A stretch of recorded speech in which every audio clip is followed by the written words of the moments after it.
चलिए ध्यान दीजिएगा, अगला क्वेश्चन पर ध्यान दीजिएगा। ये भी बिल्कुल आसान है। देखिए कहता है मान लीजिए त्रिभुज ए बी सी समरूप है त्रिभुज डी ई एफ के और इनके क्षेत्रफल क्रमशः 64 cm स्क्वायर और 121 cm स्क्वायर है। यदि EF बराबर 15.4 cm स्क्वायर हो तो BC ज्ञात करें। आप लोगों को BC मालूम करना है। बिल्कुल आसान है भाई, ध्यान दीजिएगा, बहुत इम्पोर्टेंट ये सवाल है। यह सवाल परीक्षा में पूछे जाने वाले हैं, निश्चित रूप से पूछ ही डालेगा। ध्यान दीजिएगा, समझिएगा। जैसे इसमें दो त्रिभुज है ABC और DEF, तो दो को त्रिभुज बना लीजिए। माना कि ये ABC पहला त्रिभुज हो गया। यहाँ एक और त्रिभुज बना लेते हैं, ये आपका DEF दूसरा त्रिभुज हो गया। बोल रहा है ये दोनों समरूप है, ये दोनों त्रिभुज समरूप है। देखिए पहला त्रिभुज का क्षेत्रफल दिया हुआ है 64 cm स्क्वायर, फिर दूसरा त्रिभुज का क्षेत्रफल दिया हुआ है 121 cm स्क्वायर। अब देखिए यहाँ EF दिया हुआ है, EF 15.4 cm स्क्वायर। आपको BC मालूम करना है, ये भुजा मालूम करना है। चलिए ध्यान दीजिएगा, चूंकि दिया है त्रिभुज ABC समरूप है त्रिभुज DEF के, इसलिए आप लिख सकते हैं त्रिभुज ABC का क्षेत्रफल बटा त्रिभुज DEF का क्षेत्रफल बराबर यहाँ देखिए EF दिया हुआ है और BC मालूम करना है, तो यही दोनों में रिलेशन लगा के लिखना है। तो यहाँ लिख सकते हैं BC बटा EF का होल स्क्वायर। ध्यान दीजिएगा, त्रिभुज ABC का क्षेत्रफल दिया हुआ है 64, यहाँ रख दीजिए, बता त्रिभुज DEF का क्षेत्रफल दिया हुआ है 121, यहाँ रख दीजिए, बराबर BC आपको मालूम करना है। BC के जगह कुछ नहीं रखेंगे। EF आपको दिया हुआ है 15.4, EF आपको दिया हुआ है 15.4, यहाँ रख दिए। स्क्वायर है तो स्क्वायर दे देंगे, स्क्वायर है इस तरफ आया तो रूट में आ गया, स्क्वायर है उस तरफ स्क्वायर है, इस तरफ आएगा तो इस पर रूट चढ़ जाएगा। 64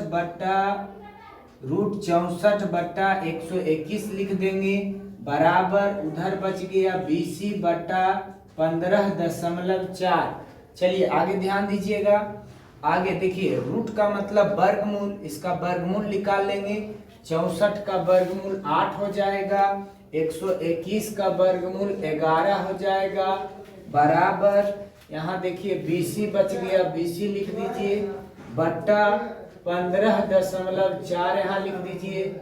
ये कट जाएगा, आपको कितना बार में कट जाएगा भाई, तो 1.4 दांव में कट जाएगा। अब आगे ध्यान दीजिएगा, यहाँ से ये इससे गुना हो जाएगा, तो BC बराबर 8 गुना 1.4 लिख सकते हैं।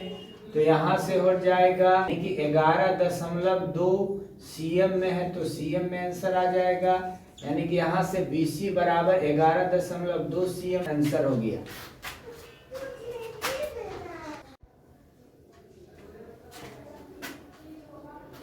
चलिए ध्यान दीजिएगा, अगला क्वेश्चन पर ध्यान दीजिएगा। ये भी सवाल बिल्कुल आसान है और बहुत इम्पोर्टेंट है। देखिए ABC एक समद्विबाहु त्रिभुज है, ABC एक समद्विबाहु त्रिभुज है जिसमें AC बराबर BC है। यदि AB स्क्वायर बराबर 2AC स्क्वायर है तो सिद्ध करें कि ABC एक समकोण त्रिभुज। बिल्कुल आसान है, ध्यान दीजिएगा। पहले एक त्रिभुज बना लेते हैं, ABC, माना कि ये एक त्रिभुज है। हाँ, ABC एक समद्विबाहु त्रिभुज है, तो मान लीजिए ABC एक समद्विबाहु त्रिभुज है। यहाँ पर बोल रहा है AC बराबर BC, तो AC ये हो गया, BC ये हो गया, ये दोनों भुजा बराबर है। AC बराबर BC बोल रहा है। और क्या बोल रहा है, AB स्क्वायर बराबर 2AC स्क्वायर। चलिए ध्यान दीजिएगा, चूंकि दिया है AC बराबर BC और क्या दिया हुआ है, AB स्क्वायर बराबर 2AC स्क्वायर। AC बराबर BC दिया हुआ है और दिया हुआ है AB स्क्वायर बराबर 2AC स्क्वायर दिया हुआ है। तो सिद्ध करना है कि त्रिभुज ABC एक समकोण त्रिभुज है। तो ध्यान दीजिएगा, बिल्कुल आसानी से सिद्ध कर सकते हैं। चलिए प्रमाण में चलते हैं। चूंकि यहाँ दिया हुआ है AB स्क्वायर बराबर 2AC स्क्वायर दिया हुआ है। अब यहाँ ध्यान दीजिएगा, आगे वाला को जैसे तैसे AB का स्क्वायर लिखिए, 2AC स्क्वायर को लिख सकते हैं यहाँ पर AC का स्क्वायर प्लस AC स्क्वायर लिख सकते हैं। आगे ध्यान दीजिएगा, AB का स्क्वायर बराबर AC स्क्वायर के AC स्क्वायर लिखिए।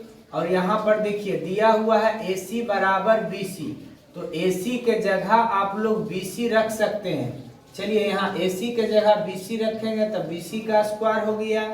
अब यहाँ पर देखिए AB हो गया आपका, AB का स्क्वायर को कह सकते हैं कर्ण का स्क्वायर, और AC का स्क्वायर को कह सकते हैं लंब का स्क्वायर, अब प्लस BC के स्क्वायर को बोल सकते हैं आधार का स्क्वायर। चलिए ये हो गया कर्ण, यहाँ पर स्क्वायर होगा कर्ण स्क्वायर बराबर लंब स्क्वायर प्लस आधार स्क्वायर है। तो आप बोल सकते हैं अतः यहाँ बोल सकते हैं अतः त्रिभुज ABC एक समकोण त्रिभुज है। हो गया प्रूव्ड, बिल्कुल आसानी ढंग से हो गया प्रूव्ड।